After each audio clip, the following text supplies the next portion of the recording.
The League of Women Voters is a national nonpartisan organization formed to encourage citizen participation in government. It never supports or opposes any political party or candidate. The statements and opinions of the candidates are presented solely in the interests of public service and in no way are to be construed as an endorsement thereof by the League of Women Voters. The League of Women Voters takes no responsibility for any of the views or facts stated by the candidates.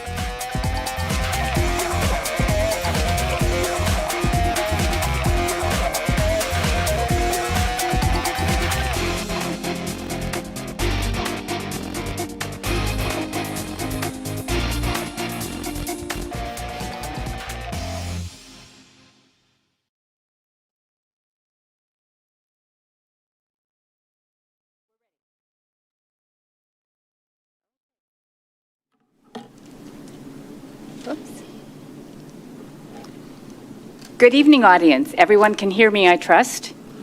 You're going to have to jump up and down if you really need something, because at the moment I'm wearing my reading glasses. So, welcome to this forum for the State House of Representatives 55th District election. I am Carla Barrows-Wiggins, a member of the League of Women Voters, Oakland area. I am not a resident of the 55th House District. The League of Women Voters, a nonpartisan political organization, encourages informed and active participation in government, works to increase understanding of major public policy issues, and influences public policy through education and advocacy. It is the League's intention that following this introduction of the candidates, you will be informed and able to cast a responsible vote. Tonight, we will introduce the candidates seeking election to the State House of Representatives 55th District. The district includes the cities of Rochester and Rochester Hills and also one precinct in Oakland Township. The candidate elected will receive a 2-year term with an annual salary of $71,685. State representatives are limited to 3 2-year terms. The candidates have drawn for the order of speaking and will introduce themselves with a 1-minute opening statement. Following the opening statements, the candidates will respond to questions from residents in our audience. Questions can be directed to one or all of the candidates. Each candidate will have the opportunity to respond to any of the questions. Rebuttal to questions will be allowed. Responses will not be timed, but the candidates have been asked to limit their answers to approximately 2 minutes. Questions and responses can only address issues that pertain to the position of a state representative. Personal attacks will not be allowed. We ask you to please hold all applause until the conclusion of this program, and we will now begin with the opening statements with Patricia Bernard. Hi, my name is Dr. Patricia Bernard. I am a single mother of 3 sons that have graduated from Rochester Community Schools. They are now college graduates. I'm so happy to say that. And I'm just excited about being in Rochester Hills. Been here for 28 years. I'm also the CEO of a semi-truck company where I help women get involved in semi-trucking. And we've been able to definitely take care of things as a result of the pandemic. We've been able to deliver essential products to CVS, Sam's Club, Walmart, and so I'm really excited about that. I also understand the small business administration is very, very something that we really need to get involved with. I am excited, just jumped in April the 19th, and I am excited to be here. I'm definitely want to be able to make a difference. Thank you. Thank you. And now Neil Oza. Hi there, everyone. Thank you all for being here tonight, and thank you to the League of Women Voters for hosting this forum. To tell you guys about myself, I need to start by telling you about my family and where I come from. On my dad's side, I'm a second-generation Indian immigrant. I've lived here in Rochester Hills my whole life, and I grew up here in Rochester Hills at a time when we were a whole lot less diverse than we are today. And I want us to have a representative a representative that knows that that diversity is our strength and that values that diversity here in the Rochester area. On my mom's side of my family, I come from a union family. I only am where I am today. I only grew up here in Rochester, going to the good schools I did. I only had the chance to work for my friend and mentor, U.S. Senator Gary Peters, and I'm only before you running for state representative because of the unions that have had my family's back. And a union is about people coming together. It's about, and as a community organizer, I know the power of bringing people together, making a difference, and bringing people to get together to make their community better. And that's what I'm trying to do in running for state representative, and what I hope to do when I have the chance to represent us in Lansing regarding any number of issues that I think represent our values here in Rochester Hills. And I hope to have the chance to answer your questions about those issues over the next hour or so. Thank you. And finally, Mark Tisdale. Thank you very much. Thank you, League of Women Voters, for this opportunity to speak directly to the residents of Rochester and Rochester Hills. As a freshman in the State House of Representatives, and it's kind of fun to be 66 and be able to go someplace and be called a freshman. But I've been appointed Vice Chair of the Tax Policy Committee. 2021, I was named as Legislator of the Year by the Michigan Restaurant and Lodging Association, and just this year, 2022, I was named Legislator of the Year by the Small Business Association of Michigan. I'm hoping that my work for 8 years here in this chamber, 4 as Council President, the 8 total as an at-large member, and at my 2 years in the State House, that body of work total has earned me the right to go back for a second term. I guess we'll demonstrate that in November. I'm asking for your vote. Thank you. Thank you, candidates. Thank you, candidates.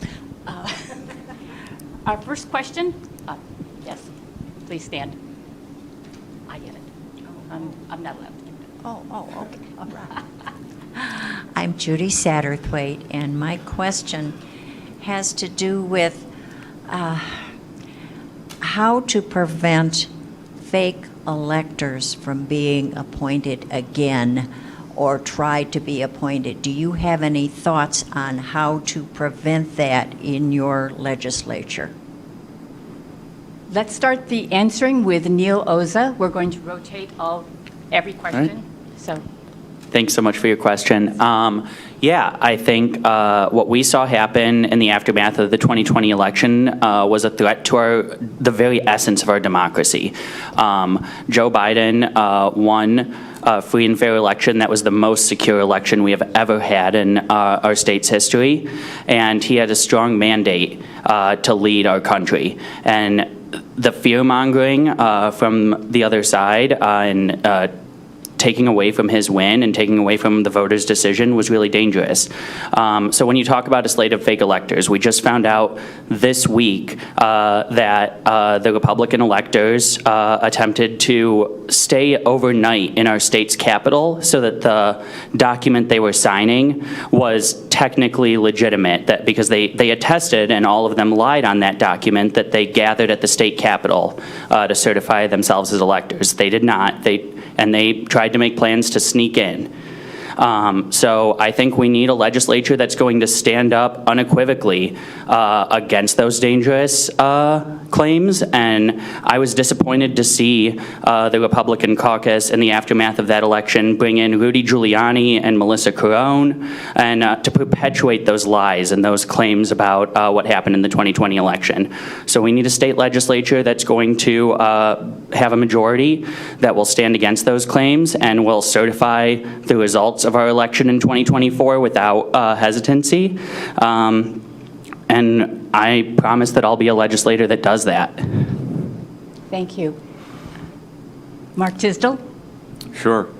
Well, as you indicated, and you correctly stated in your question, that the fake electors were attempted but not successfully put in place. And that was due to following the laws that are on the books. And that's been my mode of operation in government for 10 years now. Enforce the laws that are on the books. and the system, the process works, but you have to follow it. You can't have unilateral actions from the executive branch, and you can't have wild-haired legislative attempts without going through the proper legislative process, and that includes having the governor sign that bill into law. Now, one of the things that the House of Representatives did was reach out to the Office of the Auditor General and ask that that agency to look into the operations of the last election. When those results came out, the House has passed with broad bipartisan support. Many times there was just a voter integrity law bill passed on Tuesday of this week, 100-3, for proper training and certification of election challengers. And they would have to be registered with the state and prove that they've been through the training. But so we've had 40 laws go through based on the results of the Auditor General's report. And Michigan is very unique. We have 1,600 election officials across the state using voting machines from 3 different vendors, and we have 3 post-election audit processes in place. Many states have none.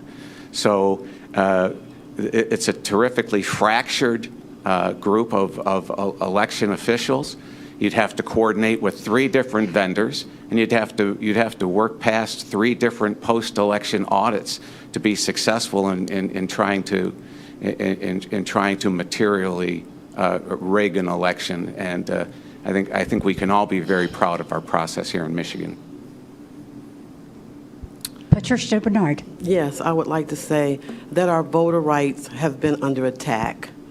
I mean, that's just the bottom line. And it's very unfortunate that when I think in terms of the ballot boxes being strategically removed from areas where people have to drive a long way in order to vote. I mean, there's a lot of things that are going on, which is why I am here today, is that I just feel that our voter rights have been under attack because we're in the state of Michigan and we have a great governor and a great attorney general. You know, they've been on top of this. But when you look at what's going on throughout the whole country, we need to do better. We need to make sure that everyone can feel comfortable with our elections and feel comfortable with the systems that are being used, and make sure that, you know, I've been in Rochester Hills for 28 years. I can go and vote in 5 minutes, and I'm very proud of that. But I have friends that live in the Detroit area that have to stand in line because there's sometimes issues with the systems, you know. Some areas may have more updated systems than others. So we really need to continue to stay on top of it and make sure that everything is done fairly. Thank you. I have a question back here, then I'll come get you. Good evening. I would like to direct my questions to all 3 of you, and hopefully your answers will be succinct. If Roe v. Wade is overturned by SCOTUS, what is your view on the 1931 state law prohibiting all abortions, and what, if any, changes would you be in favor of? We'll start with Mark Tisdale. Why don't you start with Neil? No, no. I am not a fan of the 1931 law. It needs to be modernized and brought up to date. My biggest problem with the law is that it refers to abortion as manslaughter. The legal definition, and I might actually slaughter this a little myself, the legal definition of manslaughter is killing a human being without malice aforethought. Now, if in fact the fetus is a human being, there's certainly malice aforethought involved in that. So I don't think that manslaughter is the right felony to put on that. And so there are several questions here. At what point does the fetus become a human being? If it is defined legally as a human being, then terminating the life of a human being, except in self-defense, is murder. And then if you want to go into murder, then you have to decide to what degree. And so there are a lot of complexities in this that have to be looked at rather than simply relying upon the 1931 law. And there are 4 or 5 different layers of issues that you have to look at if, in fact, the 1973, I was a junior in high school when Roe v. Wade decision was made, if that is, in fact, going to be overturned. Patricia Bernard. Okay, well, number one, I believe that women's reproductive rights are under attack. And when I think in terms of what people say when they want to talk about even abortion, it shouldn't even be a community discussion. It should be between a woman and her medical professional, her doctor. That's the way I see it. You know, I think in terms of how people were all of a sudden interested in this particular topic, and I know it's been going on for years, but it just makes me wonder how they're so interested in the embryos and all this kind of stuff, but once that child is born, they don't want to vote to add money to take care of that child. They don't want to, you know, there's a lot of women that have, especially black infant mortalities, the rate is high. What are we doing about that? Why are they voting against that where they don't want to pay to help research and to assist with that portion of it, but they're concerned about the embryos? I just wonder, you know, if there's something else strategically behind all of this all of a sudden. Could it be, you know, that people are trying to take us all the way back, 1931 and all that kind of stuff, and you want to take the rights from women that may not be able to afford to have a child, or that there might be something wrong with the child, and now you're telling them that they cannot terminate the child, but yet you don't want to make sure that children are fed properly or have proper education. All of that has to take care of the child once it gets here. So as far as I'm concerned, it should be between a woman and her medical professional. Thank you. Neil Oza. Thank you. I think I can be a lot more succinct. On day one, I believe unequivocally we need to overturn Michigan's 1931 abortion ban. If it's not already overturned by the ballot initiative, I hope is on the ballot this November. That decision should be between a woman and her doctor and whoever else she decides to bring in to that conversation. Michigan's ban is archaic. It has no exceptions for cases where there absolutely should be, and I certainly don't think there's any debate over whether it should be a greater felony like murder than it already is on the books. So I was disappointed to hear you even consider that, Mark. So yeah, that is one of my pledges. There's not a whole lot I'll say, but if I win and if Democrats are in the majority in the state house, I will demand of any Democratic speaker that on day one we overturn Michigan's abortion ban. Yes, Mark. Yeah, if I may, and I did not suggest that murder should be the penalty. What I did say is that the current 1931 law has in it manslaughter, and that refers to the death of a human being. And so if it is legally decided that the fetus is a human being, this is not a community discussion. This is a legal discussion. If the court overturns Roe v. Wade, this will be a legal discussion, and it will be a call for legislative action. Yes. And it's not a bumper sticker issue. It isn't. It's terrifically complex, and the laws that you put in place to replace Roe v. Wade to deal with the beginning of life can also be used at the end of life. And people move from human being to human at the end of life, and we withhold food, water, medical assistance, oxygen in some instances, as a person moves from a human being to a human. And so Mr. through that Tisdale, arc, can you wrap it up? yes, I can. Through that arc, my belief is what you apply at the beginning, you also have to look at how it applies to the end, and it's a complex issue. Thank you. Your next question? Next question? Thank you. Hi, my name's Ginny Patrick. I have a question about safety in our public spaces in our schools with the rash of mass shootings, which is more specific to the U.S. I come from a family of gun owners, hunters. They didn't need an AR-15 to shoot a pheasant or a deer or a turkey, which we have in abundance behind City Hall here. So what real laws are you willing to propose or vote for if you stay in the legislature to assist with keeping our children safe in the schools and our public safe as they are in public places, whether it's the governor in the state capitol, the library? You can open carry in the library if you want. So what real concrete measures would you propose to improve safety for the public related to mass shooting and preventing mass shooting incidents in Michigan? Patricia Bernard, would you start, please? Well, you know, I think about this and I'm very, very, very concerned because I think in terms of what happened in Texas with all those children, was it 28, 29 people that were killed? And what really gets me is that everybody took their time even going in there. The police couldn't even get it together. I don't get it. And these were little babies. These were babies too. You know, we're talking about abortion and before things happen, but what's going on? What do? We need to establish, and I'm a CPL owner, okay? So I have no problems with guns.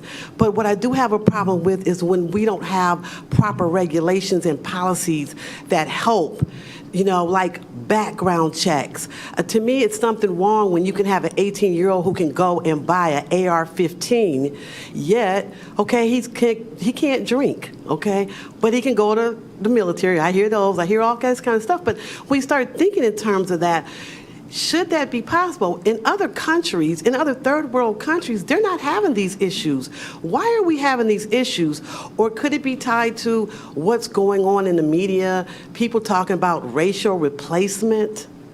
You know, racial replacement means we got to get rid of somebody. And, you know, it's just, I'm very concerned that we've talked about the voter rights are, you know, being attacked, women's reproductive rights are being attacked, and now we're looking at racial replacement and our individual rights, our civil rights. It's just too much. And yet we cannot bipartisan come together. 80% of people are saying, it doesn't matter whether Republican or Democrat, they're saying enough is enough. We need better policies. Why can't we come together, left, right, together, and make some better choices? Why is it that we're putting politics over people instead of people over politics? And if you vote for me, District 55, Rochester Hills, and Oakland Township, I guarantee you I will sit and make sure that these policies are taken care of. Thank you. Neil Oza. Thank you. You asked for concrete policies that we're going to pass. I'm proud to be the only Moms Demand Action gun sense candidate in this race, and I'm horrified by what we see every day in this country. I grew up going through active shooter drills. At 26, I'd be the youngest member of the state legislature, so I know what it's like to grow up being scared to go to school every day. That isn't going to happen at our school. I had friends who were going to Oxford High School and teaching at Oxford High School on the day of that shooting, and I had friends who I had to text and say, were you there today? Are you okay? So this is a very real issue to me, and I commit to passing common sense gun safety legislation. I also grew up shooting guns. I'm an Eagle Scout. I grew up being taught to use those guns safely. I agree with you that we don't need AR-15s to be able to go hunting, and I support a ban on AR-15s or maybe keeping them contained to only a shooting range. if they are legal at all. I also support safe storage laws, especially if you have children in the home. You need to have your guns kept in a safe and your ammo kept in a different safe somewhere else. I also support red flag laws, and I support closing some of the absurd loopholes we have to be able to buy guns through gun shows or to be able to order parts online or 3D print our guns. And finally, I support universal background checks and strengthening the background checks folks go through in order to get any guns. Mark Tisdale. Well, I grew up in the era of nuclear fallout drills, so it's I guess every generation has their risk, but yeah, and as you indicated, Michigan is an open carry state, and that's in the state constitution, and of course there have been multiple decisions at the national level relative to the Second Amendment as to how that's defined and what it means. And so anything that is passed has to be sustainable to court challenge. But my position has always been on access. I have a 4-bill package that I started working on December 4th after Prosecutor Karen McDonald personally managed the arraignment and the charges of the Oxford high school shooter's parents.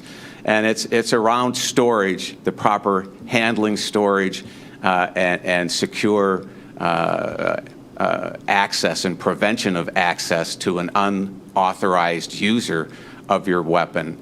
And then when you start talking about banning specific weapons, then you have to have a legal definition of what type of weapon is banned. And that's the problem. There was a ban of assault, quote unquote, rifles in 1994.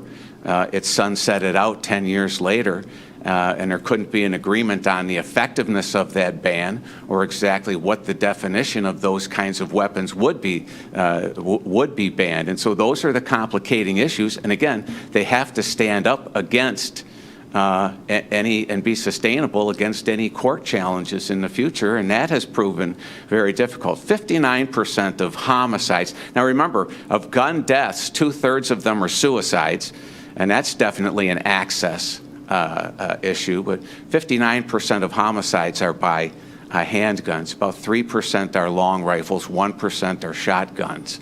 And so where the assault-type weapons make a lot of headlines because they're horrific and catastrophic events, the bulk of the damage is done by handguns, and that's where access and storage laws and those kinds of things can have an effect. Our next question. I did get all of you this time, didn't I? Yes, ma'am. Okay. Sorry. Dave Kalis, Rochester. Similar question about school safety and gun safety. Would you all agree to raising the age of AR's ownership to 21? Recently, the House of Representatives and Alyssa Slotkin, my congresswoman, had just passed or was sponsored a bill on safe guns, safe kids, which is similar to what Mark Tisdale was talking about. Is there some hope that we could do something pretty quickly here in the state of Michigan, knowing that these mass shootings are happening all the time and every day, and our kids are at risk? Thank you. Neil Oza. Yes, I support raising the age to 21. And also, I think there is some action we need to take very quickly at the state level, but unfortunately, under the current Republican leadership in the State House and the State Senate in Lansing, some of the leaders made commitments that they would bring some of the common sense bills, like the one my friend State Senator Rosemary Bayer is introducing regarding red flag laws, that they would bring some of those bills before the full House and Senate and have them for votes. But unfortunately, the current Republican Speaker and the Senate Majority Leader still have not fulfilled those promises and even let our representatives vote on them. So it'd be great. It sounds like Mark might be willing to support some common sense legislation, but unfortunately, with the majority that he helped elect Speaker, he doesn't even have a chance to vote on any of it. Mark Tisdale. Yes. Relative to the moving the age from 18 to 21, Texas has a law that moved that age from 18 to 21. There's certainly a much more gun-friendly and conservative state than Michigan. So that is something I would definitely look at very seriously and be just interested in how that law is drawn up. And you hear all the time about, well, they can be 18 and be in the military, but so why can't they go out and buy their own rifle? Being under, as Patricia will tell you, being in the armed forces, you're under strict scrutiny, training under the constant eye. And I think that's a little different than an 18-year-old going in and buying a rifle on their own. Minimally, have a parent or guardian along with that individual and sign off as well, so at least a parent or guardian knows they have a weapon. But all too frequently, and as I was having a discussion earlier in the front row with Judy, there's a lot of studies done by a Mary Ellen O'Toole and a Marissa Randazzo who studied this for decades. And these mass shooters tell us who they are and what they plan to do, and they fall through the cracks. And so we have to insist that the current laws are enforced and that the current institutions and individuals responsible are doing their jobs. Patricia Bernard. Yes, ma'am. And yes, I have 34 years with Department of Army U.S. Tank Automotive Command. Started as a secretary and ended up as a GS-15, making sure the soldier got whatever he needed, whether he drove it, shot it, wore it, ate it. That's logistics. And I am definitely for moving it up to 21. I do believe, and as Mark did say, when they're in the military, they're being trained. They are being trained. And unfortunately, we have young people that are still maturing. I have 3 sons. They're all college graduates now, one in the audience, but they're not always mentally stable. I don't know if that's the best way to put it. But as a parent, just trusting an 18-year-old with a AR-15 walking down the street because it's open carry season or whatever you want to call it is just not good. I think we need to also look at the red flags. There's a lot of red flags. Most of the time, if you go back and look at the history or even the social media of these people that are making these attacks, they've been telling people what they're going to do. And I think they're being utilized. I really think that people seek them out, realize who they are, and get them to take these heinous acts. So yes, I am definitely in agreement for making them 21 years old. Thank you. Thank you. Sorry, just a follow-up question. Do you think we have enough money in the state for mental health? And how does that relate to gun safety? I know that there's some impending legislation in the Senate that may or may not be passed that has mental health money, but do we need more in the state to help us out with all of these issues? We'll start with Mark Tisdale. Sure. Right now we spend 3 to 3.5 times more on mental health than we do on higher education. And you have to understand that the Department of Health and Human Services right now is half of the entire budget. So there's an awful lot of money going toward physical and mental health. Recently, a bill that passed through the House of Representatives dedicated, I think, another $250 million for school-based mental health and adding school-based psychiatrists and psychologists.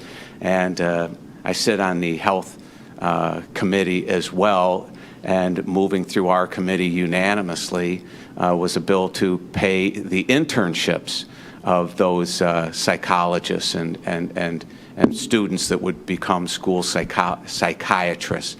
But again, the information was there. We talked about the Uvalde shooter, the shooter in Buffalo. Mm-hmm. They were in police custody for a day and a half being mentally evaluated, and it didn't rise to the criteria that would have triggered information being into into the gun registry database.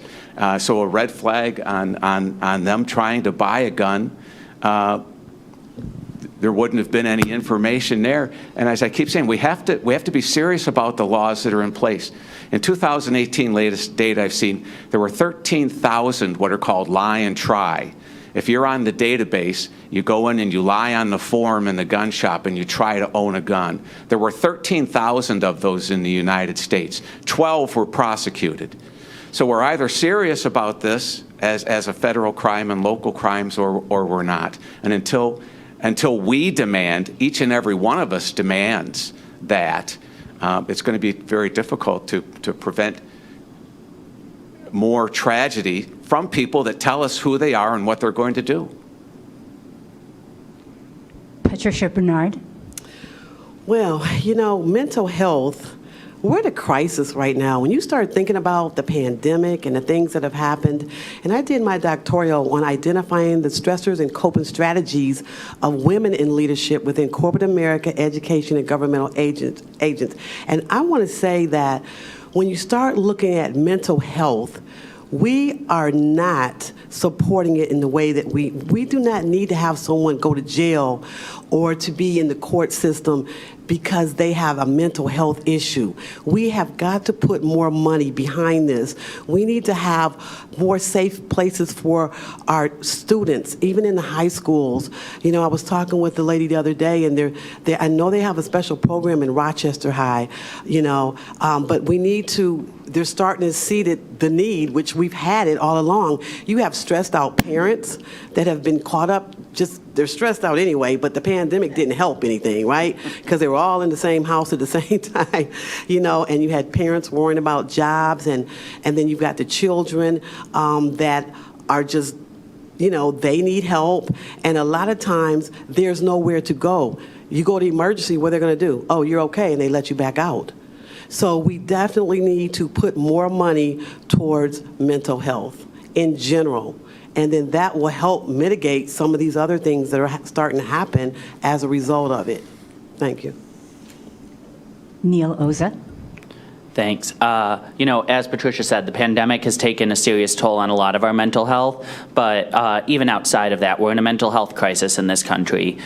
We see rates of depression and anxiety and suicide skyrocketing. And, you know, there might be a lot of money going to Health and Human Services in the budget right now, but we need to make sure those funds are going to the right places, that we're funding community mental health programs further, and that in every single school district and in every single school, that kids have access to mental health professionals whenever they do need them.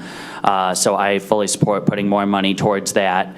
And I think that if we have more of those mental health professionals available, we can prevent some of these tragedies before they happen. You know, if our kids feel safe going to someone, if they feel secure, and if those mental health counselors in schools are able to, you know, send out notices to parents making sure that they're giving suggestions for safe gun storage and things like that, if we have more social workers, we're going to be in a better place. And one of the other problems we're facing right now is we have a shortage of social workers and mental health professionals. It's a really tough job. It takes a toll on the folks who go into the job, and we need to invest in drawing more people into that field, going through the college and training they need to go into that field, who may want to, and make sure that it can be a successful career for them, so that we have those folks available to the people who need them. And we have another question over here. Hi, I'm Liv. So I am pretty sure that by July 1st, we'll be like officially in a recession after like some periods of how our economy has been going lately. And even in one of the wealthiest counties in America, we have like serious income disparities between different cities here.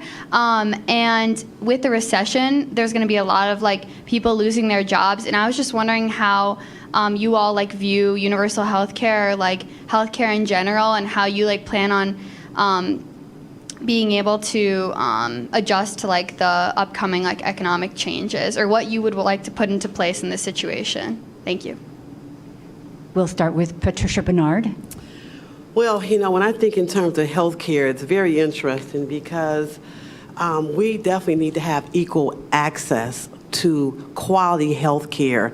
My dad retired from the U.S. Air Force. He was considered a double dipper, or whatever they call him, because he also retired from Michigan Bell. But my dad had 3 different types of insurance. He had TRICARE, Medicare, and Blue Cross. And took care of him for the last few years of his life.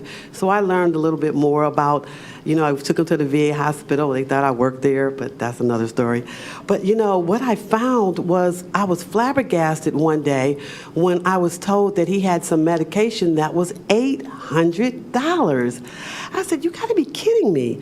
And I said to everyone, I just kind of did a grandstand deal. I said, you know what? Who else in here has 3 different health insurances? I mean, even this audience, does anybody have 3? Nobody. This man had 3 different insurances that he could use, and they were still trying to charge him $800? So I am definitely for making sure that we have quality health care for everyone, as well as making sure that we do something with the cost of prescription drugs.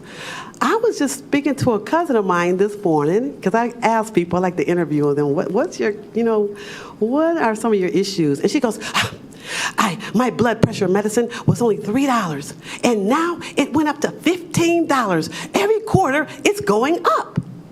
So I'm definitely for our seniors, for our young folks, for everyone, to make sure that we have affordable health care, equitable health care, and affordable prescription drugs.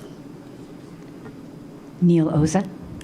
Thanks for the question, Liv. And, when you talk about both healthcare and the recession we're about to enter and how the economy is doing right now, we know all of us are hurting. All of our pockets are hurting. And what both of those things come down to in a lot of ways is corporate price gouging. Whether you're talking about prescription drugs or you're talking about how prices of everything have gone up, partly because of gas prices. Oil companies just released their Q1 profits for the year, and the profits were 3 times what they typically would be per gallon. So these companies have no business using inflation as an excuse to be making a bigger profit on the hardworking people of our district and our state. And like you said, as we enter this recession, it's going to take a tougher toll on lower income folks among us and predominantly black and brown cities, even across our, like you said, one of the richest counties in the world. So we need to make sure we're taking care of our folks. We need to make sure we all have access to affordable and quality health care. I think we should be striving for some sort of universal health care, and I'd be open to any solutions to make sure that as many people have some type of health care as possible, and that each and every resident of our state and our district is taken care of. And when we crack down on these companies that are trying to screw us over right now, I think that's the solution to our inflation problems, instead of the Republican solution, which is to take more money out of people's pockets to solve our inflation issues. That's not going to solve anyone's problems. The inflation rate might go down. That's a nice economic indicator, but that doesn't affect people's actual ability to buy things. Mark Tisdale. Well, for one, us Republicans have been trying to put money back into people's pockets. We've had a gas tax vacation or suspension vetoed. We had a tax bill, a $2.9 billion tax cut bill vetoed. We've got another $2.5 billion tax cut bill that's pending. The Affordable Care Act made health care a federal issue, and it's federally regulated. There are some things that we can do at the state, but over half of all health care right now is paid for by government. Medicare, Medicaid. Medicaid is fully 1/3 of our entire budget when you back out the one-time spending here in Michigan, and then the VA and active military. So it's the federal government and state governments that are driving Medicare expenses and policies right now. And relative to price gouging and the oil companies run an 8 to 10% gross margin year after year after year, and they're in that same category now. Apple, Google, Microsoft are running in the 30 to 40%. So You know, if you want to talk about price gouging, we can look at a lot of companies that might be gouging a little bit more than the oil companies. If Company A could undercut Company B and be more profitable and more successful, I don't see why they wouldn't. If they join together on prices, that's called collusion, and that's illegal. And we have another question over here. Oh, yeah. So I am a student at Rochester Community Schools, and I'm also like a intern on the Board of Education. And I've been seeing a lot of parents come to the meetings and discuss like banning books and stopping DEI training, which like I've really reaped the benefits of in class, and I really think has like boosted the equality in our schools. So I was just wondering what your stances are on DEI training and also just like working to boost like equality for LGBTQ youth and everyone in our schools. We'll start with Neil Oza. Thanks. Yeah, I support the continued DEI training for one, and then for two, I think, I don't support banning books. I think, we don't have anything inappropriate in our schools that our kids have access to, but we do have books that allow them to see a diversity of ideas, to know that a diversity of people exist, and to have that stronger worldview. And I think that makes all of us more empathetic and better citizens of our communities and our world. So I was honored to speak at Rochester Pride just a few days ago, and I saw a whole lot of young people there who are in Rochester Community Schools like yourself, and it meant a lot to them to see public leaders like Patricia and myself speaking at that event in support of the LGBTQ community here in Rochester. Like I said earlier, I know our diversity is our strength, and I want each and every child to know that they feel loved and accepted no matter who they are. Thank you. Mark Tisdale. Yeah, diversity, equity, inclusion, there's a lot to unpack in those words, but the only empirical evidence I've seen on DEI training at the corporate level is that it engenders more animosity against poor whites, because they believe what people come out of the training is that these people have wasted their white privilege. So we need to get back to flat out competition, hiring the best people available, and let the cream rise to the top. Excluding anyone from your talent base is expensive. Discrimination is expensive, let alone unintelligent.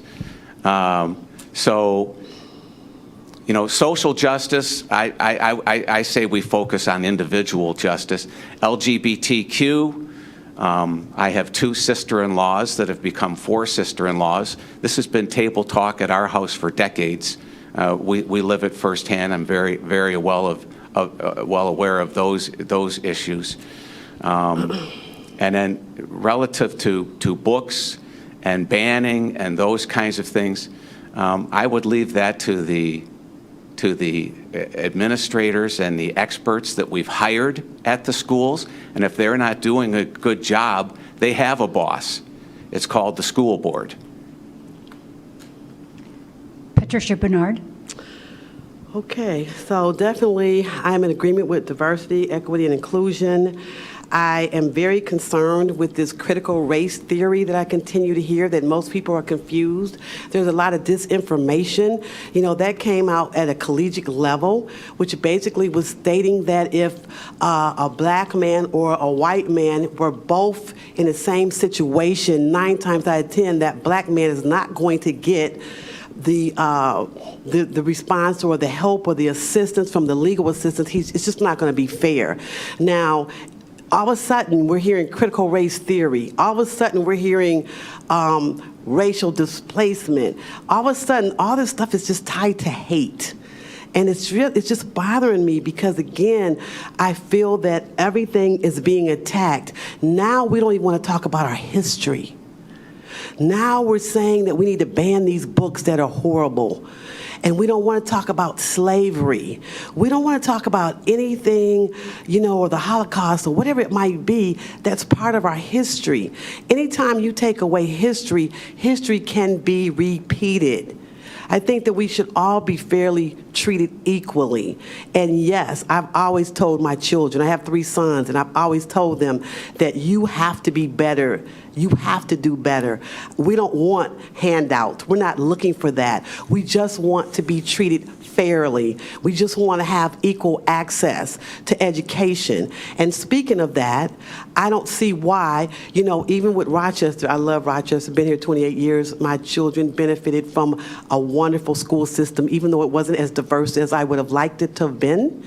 But the bottom line is we need to continue to educate, and we need to make sure that our public funding supports our public schools so we can maintain the quality education that we have here in Rochester Hills, as well as make sure we have equal education for other areas. Thank you.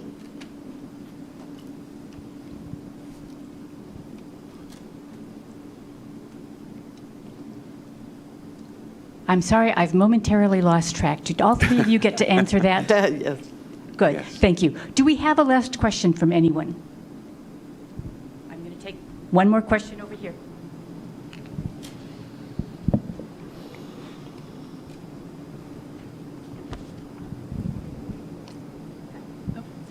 Hi, my name is Kim. You stand up. Oh, hi, I'm Kim Dinda, and from Rochester Hills. And I just wanted to know if you guys could comment on the auto insurance law, specifically the change that went in effect July last year, changing the payments to the healthcare providers. I know it's been stuck in a contentious committee, and if you could give me your opinions on it, Patricia and Neil, and then Mark. Sure. I know you're not on the committee, but if you could give us some feedback on where you stand on that. Well, I'm hearing that a lot of people are, even though I know we were giving money back from insurance, everybody was glad to get the little $400, but I'm always afraid that when money comes back, I'm saying, who's really winning in this situation? And I know that with the insurance companies, there are people that if you get in a really bad accident, some people are not going to be able to be taken care of like they used to be because the insurances aren't paying what they used to pay. So I'm not sure exactly where we are in the legislative regarding this issue, but it's definitely something that we need to bring to the forefront, and we need to really revisit it because it's not fair for those that find themselves in a situation where they need 24-hour care, and the money is not there. Neil, Oza? Yeah, thanks for the question. I think we need to reform the law that was passed a few years ago. I think that there were major flaws in that law, and it's left a lot of folks who go through catastrophic accidents without the care they need or going bankrupt in order to get the care they need. So I think we need some reforms to that law that is actually going to have long-term effects of making sure everyone is taken care of and also lowering insurance rates for all Michiganders. Mark Tisdale. Yes. I was appointed to a 4-person work group by the Speaker of the House in February, and we met for 6 weeks in a row, twice a week at 8 in the morning to come up with some very specific answers. The reform, there had been demand for reform to our no-fault auto insurance laws for decades, and that went into effect, was signed by Governor Whitmer. That went into effect in 2019, and it was phased in July 1st, 2021, just about a year ago. The final portion on attendant care, home care, care for the 6,700 critically, chronically, severely injured Michiganders went into effect, and it's been in effect for a year. We have 12. The big reform was there was no fee schedule for personal injury protection in your auto policy. That became the fee schedule that was put into place was 2 times the Medicare rate, and no one is having a problem with that. Private insurers pay about 203% of Medicare across the state right now, so it's very comparable to private insurance payment. There are 12 codes for the critically injured that need home attendant care, nursing visit care. There are 12 codes in there that Medicare doesn't cover. There was a compromise agreement that came out of the governor's office to pay 55% to those providers, those caregivers, of what they were charging on July 1st of 2019. If you were charging an exorbitant amount, 55% is just fine. If you were a mom and pop local community healthcare provider that was providing a reasonable wage, 55% is not enough. And so we're looking at, for example, the VA fee schedule has those 12 codes in it, and it codes to cover those 12 missing codes. It could be 150 to 180% of what the VA charges. Work comp, the Michigan spine and brain injury system has codes. So we just need to agree upon that. But it's such a highly charged environment right now, and being in an election year doesn't help. Sorry. Thank you. We'll now go into our closing statements. Thank you, candidates. Now for our 30-second closings, we'll go in the reverse order, which means we will start with Mark Tisdale with a closing statement. Sure. I'm very proud of I've been in Rochester Hills for 33 years, had a business in this city. My wife has a business downtown Rochester, raised our kids here. 30% of that time I've been an elected official in this city, 8 years on the city council, 4 as the council president. Now, in my first term as the Michigan representative for this area, I've been named Legislator of the Year by different groups both years. There isn't another freshman that's had those honors, and I just hope that my work here has earned me a return to Lansing come January 1. Thank you. And we'll continue to Neil Oza. Thank you. Thank you again for hosting the forum and for all of you for being here tonight. I hope you all give me the chance to represent you in Lansing. I spoke at the beginning about the power of bringing people together, and that's what I'm trying to do this year, is bring people together to elect someone and to represent us in Lansing who's going to stand up for our environment and our clean air, our clean water, who's going to do the work to fix our broken supply chain and create more union jobs, including in the green energy sector, but create more union jobs and build more things here at home, who's going to fully fund our public schools, make sure our kids and our teachers are taken care of, and who's going to unequivocally stand up for a woman's right to choose. I believe those are our values here in Rochester Hills, and I hope you all give me the chance to represent you.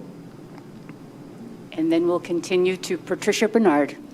Yes, as just a federal employee, 28 years in the Rochester Hills area, 34 years with the Department of Army. I'm also a real estate broker. I understand the importance of communities and understanding that schools are what people look for when they're shopping for a home. I'm looking to maintain the same quality education that my children received. I'm also definitely for reproductive rights. I will fight for that because I believe that our political environment is just in disarray. I'm also for affordable health care, as I've already mentioned, as well as our environment as far as our air and our water. I have relatives that were affected by the Flint issue as far as water was going on. And, we just need to make sure we maintain our Great Lakes. Ms. Bernard? Yes. Thank you. Thank you. Yes. Thank you, candidates, and thank you, audience. This concludes the forum for this evening. The League appreciates the candidates and the members of the audience participating and attending this program.